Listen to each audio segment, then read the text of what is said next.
Coming up on Wavelength, LCRA looks at helping Central Texas manage a mountain of trash. Colorado County has a big day for environmental protection, and a longtime hydro employee says goodbye to LCRA. Those stories and much more next on Wavelength.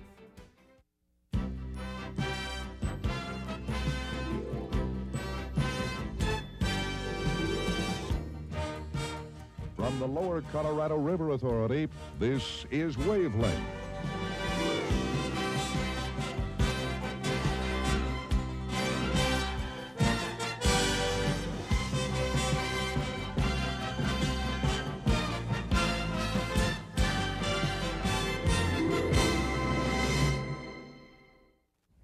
Hi everyone, welcome to another edition of Wavelength.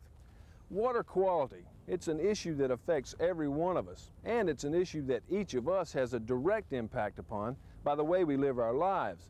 That's why LCRA joined with the LBJ School of Public Affairs to sponsor a forum on water quality, a forum that looks at managing our water resources on a regional basis. About 800 people representing all levels of government, numerous environmental groups, and area businesses attended the event. LCRA General Manager Mark Rose opened the forum and emphasized the importance of individual action. This conference today is not about the SOS ordinance in Austin, although that's a piece of the discussion.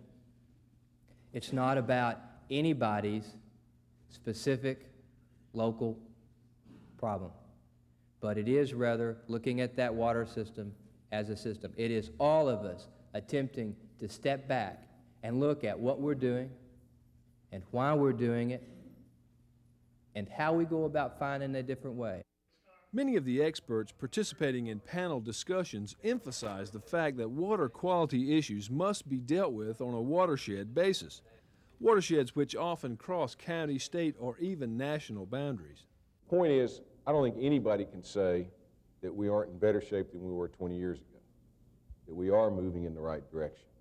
But I also think that it's become acutely apparent because of the population pressures and a lot of growth pressures in terms of pollution, that we're going to have to stop arguing about what pollution is and start working towards cleaning up air and water.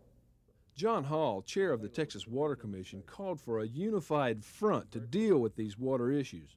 In Texas, it is high time for us to reject a mindset that creates isolated and often jealous water fiefdoms and gridlock. It is also time for us to recognize that an adequate supply of clean water is as important to this state's future as is energy. Hall said that unless environmentalists, business and agricultural interests, and government agencies pull together and solve these problems, water demands could outpace available supplies by the year 2040. Every Monday morning, my neighbors and I participate in one of the great American traditions. See, Mondays are garbage collection day for the street, and later on this morning, a truck will come by and collect up these cans and empty them and take it to some faraway place where it will be out of sight and out of mind. This is where it all ends up. Everything from last night's pizza box to old couches and stereos. It's estimated that every American generates over 1,300 pounds of trash each year. And at the same time, fewer landfills are being built, creating a garbage glut. So what, you might ask, does all this garbage have to do with LCRA?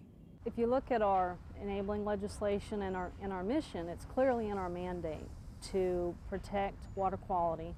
And the way that you protect water quality is to make sure that people are disposing of solid waste properly. The proper disposal of solid waste is not as easy as it might seem. There are tough new federal and state laws that make it virtually impossible for small communities to operate landfills economically.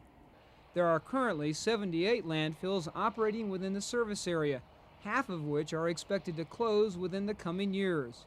In the wake of an impending garbage crisis, many of LCRA's customers and local elected officials have asked the agency to step in and help develop a regional solution to the problem. In order to meet some of the requirements that EPA is going to be putting out, no one city, particularly small cities like Weimar or counties like Fayette or Colorado, rural counties, have the necessary people. LCRA has got an engineering staff. They have the experience in bond issuing bonds. They have the experience in putting these packages together. They've done it with water, they've done it with electricity, they've done it with sewer, wastewater, and they have all the experience to act as a catalyst. At the May board meeting, directors authorized staff to study the problem, but this does not mean LCRA is getting into the garbage business. There's essentially a couple of different roles that we could play. One is just really facilitating and coordinating, providing some leadership and pulling together the different people that are out there facing this problem, and then helping the local communities develop their plans that they would actually implement and be able to deal with their garbage. And all of those plans have to be consistent with the state's goals, which has a very clear hierarchy of integrated waste management, so that you don't go straight to building a landfill. You have to go through a waste reduction effort, a recycling and a reuse effort, look at waste to energy options, and then finally you end up looking at landfills. One of the best ways to reduce the amount of trash that hits the landfill is to recycle. Communities within the LCRA service area generate nearly 2 million tons of solid waste each year, much of which could be separated at material recovery facilities, commonly referred to as MRFs.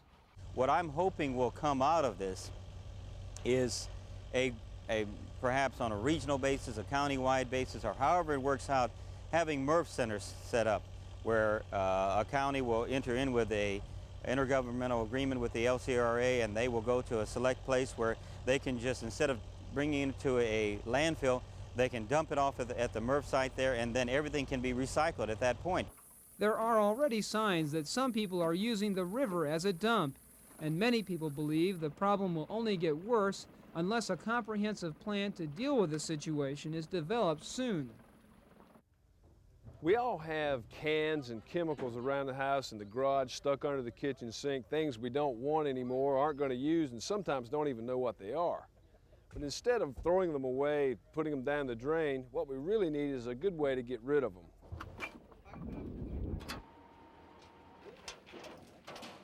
This is that good way to dispose of unwanted chemicals. It's the first of its kind Household Hazardous Chemical Collection Day in Columbus, Texas.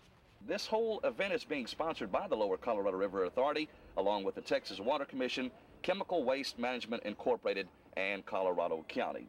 A local radio station was on hand, as were elected officials, and even environmental bad guy Barron Waste showed up. Oh, I'm trying to litter, but LCRA is converting me. More white, primer, combustible. These professionals from Chemical Waste Management, Inc. packaged all of the paint, solvents, herbicides, and other chemicals for proper disposal. Another popular area was this recycling center for newspapers, cans, and glass. But most of the items brought in are directly related to our automobiles: old batteries, antifreeze, and of course, oil. There's no doubt that this provides a tremendous opportunity for us to educate the constituents here in this county and other counties about to make sure that we protect our environment, to educate our young people how to preserve and protect what's been passed on to us, and I compliment LCRA on helping us to educate our young people. We have people here from Austin, we've got people here from Fayette Power Project, and we've got the irrigation district folks here. So to get this kind of spirit of cooperation with the LCRA group, I think it's wonderful. It's a big tent.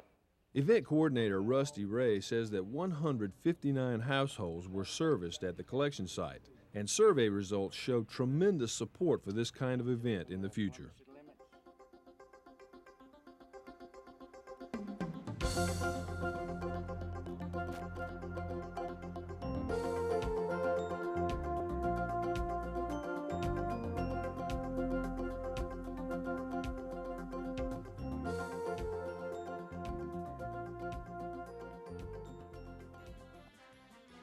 This year's Children's Miracle Network telethon was a huge success, raising over $106 million nationally.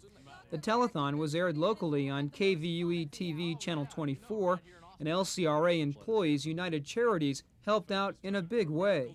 And I have the chance in our weather office to work with these people extensively, the folks of the Lower Colorado River Authority. They come through all the time, whether it be at this telethon or elsewhere, and it just tickles me to death to be talking to Joellen Peterman here with me, and also Evelyn Herzog. And I tell you what, we've got a check here. Joellen, tell us a little bit about it here. Well, we're presenting $5,000 to the Children's Hospital, and this money comes from all the employees of the LCRA Employees United Charities. Doesn't surprise me at all. $5,000, folks. Thank you all so much. Locally, $800,000 was raised, and that money stays right here in the community to benefit Brackenridge Children's Hospital. There are over 1 million items in this massive storeroom here at the Fayette Power Project. Some 250,000 pounds of freight come in here each month, and about 300 orders are filled every day. Not only do we just cater to our plant here, we do transfers to Bay City, Lakeside, Smithville, and other places in the authority where they do not have to stock the material, where we have some on hand and we can gladly transfer it over to them. 10707 2250. It's inventory time here, and as you can imagine, they would have to shut down for days to count everything in here. So auditing services and the folks here at stores got together and came up with an innovative approach. It's a statistical approach. It's called a dollar unit sample. And so every dollar value in the warehouse has the same chance of being selected for count. Through computer analysis, they selected 179 categories of items to be counted. There's over $16 million of inventory in this facility, over 30,000 different items, and over 1 million individual pieces of inventory. And you can imagine what a task that would be to count each and every one of those. So when we were able to get together and devise this statistical sample approach, we were able to help each other out and get this thing done in a really efficient manner. The count was completed in about 4 hours on a Saturday morning with no loss of service, and the analysis showed inventory records here at FPP are very accurate. Coleman and Baer both say this is a prime example of team building and getting the job done in the true one-company spirit. These high school seniors are among the brightest in LCRA's service area. They've been chosen among 200 applicants to receive scholarships to help pay for their college education. Before proud parents, teachers, and board members, the students accepted checks for $1,500. You can do anything you want to do, and you can do it as well as you want to do it. And you are a great source of pride for us, and we are proud to honor you, and we will watch your careers at college with interest, and if we can help, please let us know. Congratulations. Coordinator Rosemary Seek says the program is designed to help students who might not otherwise afford college. Scholarships have been awarded since 1988 and helped 40 students throughout the service area.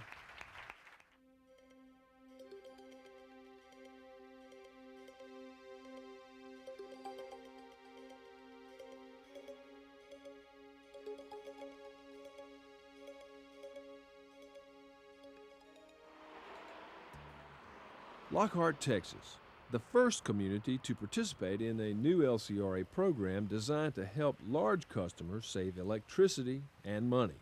It's called the Commercial and Municipal Load Management Program.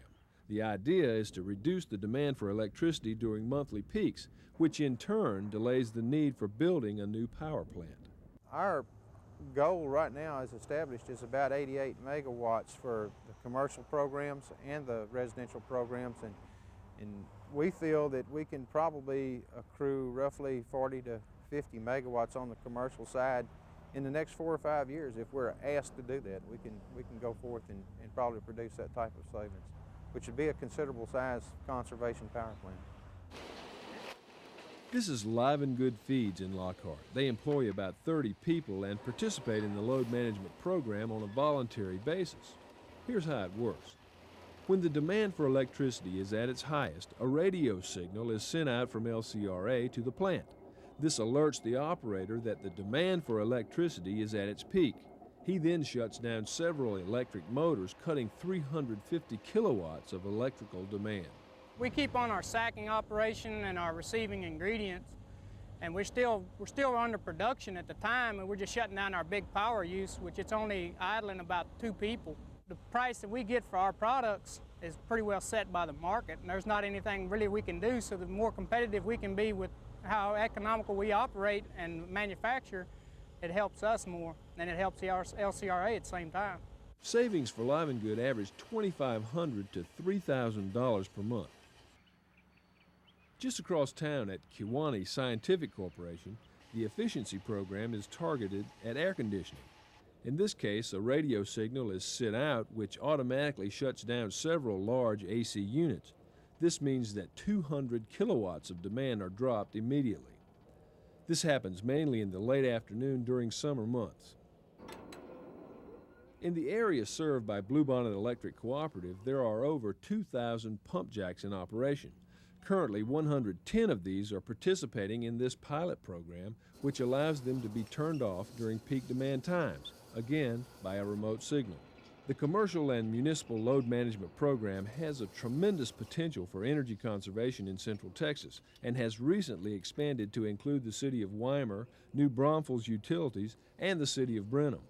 Brenham alone will bring about 30 commercial customers to the program, including, of course, Bluebell Creameries.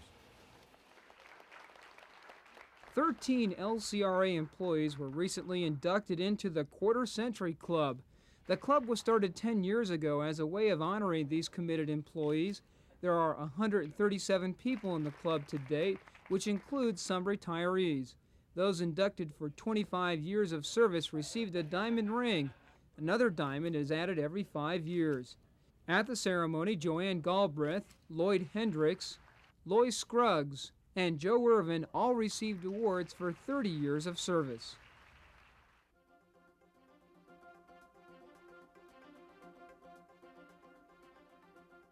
When Dick Wisenhunt started working for LCRA in 1949, Max Starkey was general manager. Only 4 dams had been built, and LCRA had less than 300 employees.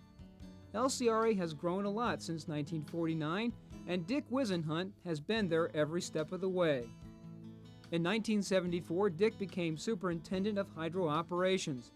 The dams and the people who worked them were his pride and joy. Dick was there when most of the big floods hit and practically wrote the book on hydro maintenance and operations. So it was with mixed emotions that LCRA said goodbye to Dick Wisenhunt. You know, a man spends 43 years with an outfit, and that's not a job. You know, that's your life. I mean, I'm the general manager, I'm 39 years old.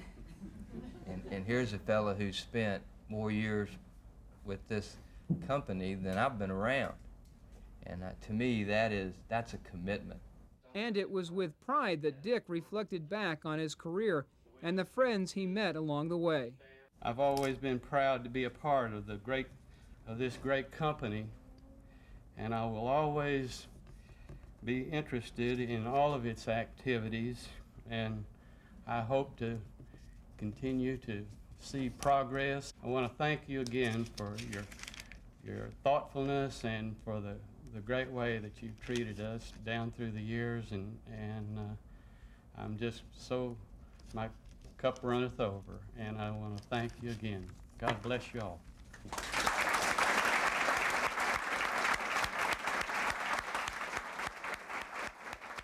The board of directors honored him with a resolution, and later, at a retirement party, Dick was surrounded by co-workers who hated to see him go.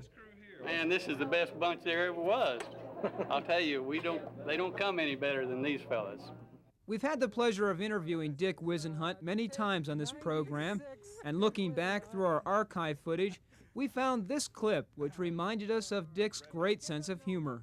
In the event of a system blackout, the hydro plants have the capabilities of bringing the large steam plants back online by furnishing them emergency power.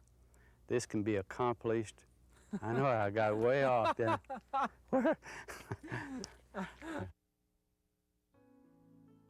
Now, you won't find Dick and his wife Margaret in a rocking chair. In fact, you won't find them anywhere near Texas. They've taken off for Alaska, and they don't know when they're coming back.